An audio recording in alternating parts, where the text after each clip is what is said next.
Coaching centre में 3 छात्रों की डूबने से मौत की घटना से दिल्ली अब तक नहीं उबर पाई है। आज हादसे की जगह का दौरा करने गए एलजी को छात्रों का विरोध झेलना पड़ा। छात्र पूछ रहे हैं कि अगर एमसीडी से लेकर राज्य और केंद्र सरकार के इंतजाम दुरुस्त नहीं थे तो नाले का पानी बेसमेंट तक कैसे पहुंच गया। यह मुद्दा आज सड़क से संसद तक पहुंचा।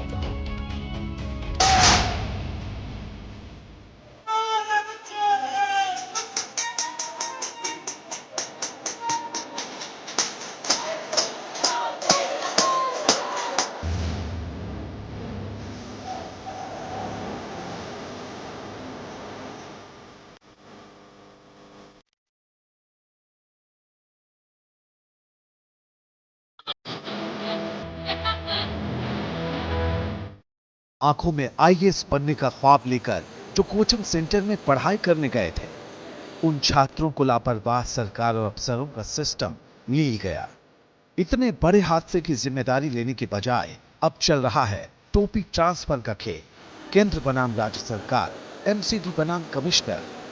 केजरीवाल जी अंदर बैठे हैं, ना तो अपनी गद्दी छोड़ रहे हैं ना इस्तीफा दे रहे हैं। दिल्ली की जनता को सिर्फ उन्होंने मूर्ख बनाया है। दिल्ली मुफ्त पानी बिजली किया था, पानी मुक्त हो गई दिल्ली और बिजली करंट से हो गई। भाजपा ने असंवैधानिक तरीके से अधिकारियों का कंट्रोल एलजी के हाथों में दे रखा है। भाजपा का आशीर्वाद प्राप्त है ऐसे अधिकारियों के। दूसरी तरफ अपने होनहार साथियों को खोने वाले छात्र पूछ रहे, बताओ आखिर कौन है जिम्मेदार।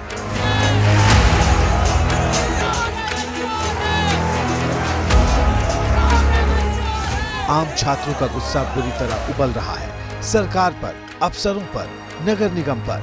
एलजी विनय कुमार सक्सेना हादसे की जगह पहुंचे तो उन्हें जबरदस्त विरोध झेलना पड़ा।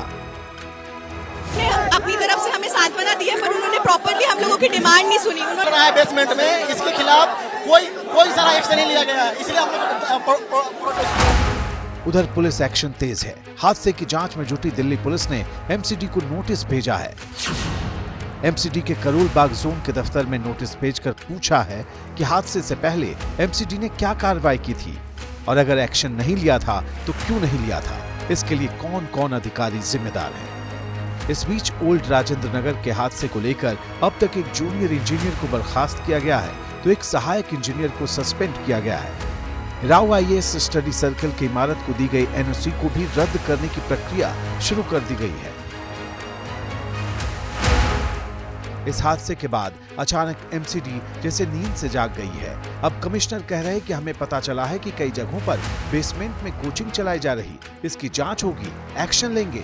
सवाल है कि क्या रूटीन कार्रवाई के लिए भी इतने बड़े हादसे का इंतजार था। ये तो पूरी तरीके से लापरवाही से मौत है, इसको हत्या भी कहा जा सकता है।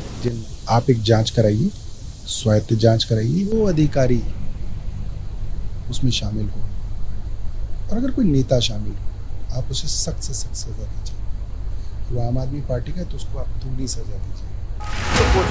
इस बीच संसद में भी इस मुद्दे की गूंज सुनाई पड़ी। राज्यसभा में इस पर हंगामा हुआ और शॉर्ट ड्यूरेशन की चर्चा हुई। वैसा होता दिखाई नहीं पड़ा। पर अफसोस की बात है कि जिनके ऊपर इसकी जिम्मेदारी होनी चाहिए थी उनकी आंखों में एक आंसू तो छोड़िए, उनके माथे पर शिकन भी नजर नहीं आई।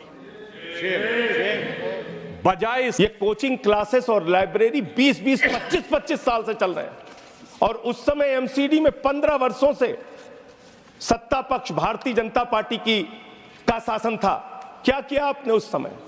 आपको दिल्ली के हर काम में रोड़ा लगाना है, रोकना है।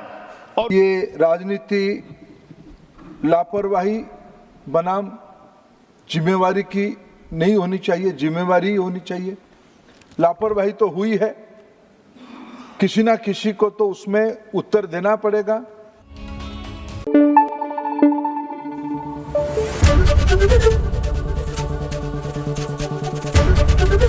एबीपी न्यूज आपको रखे आगे।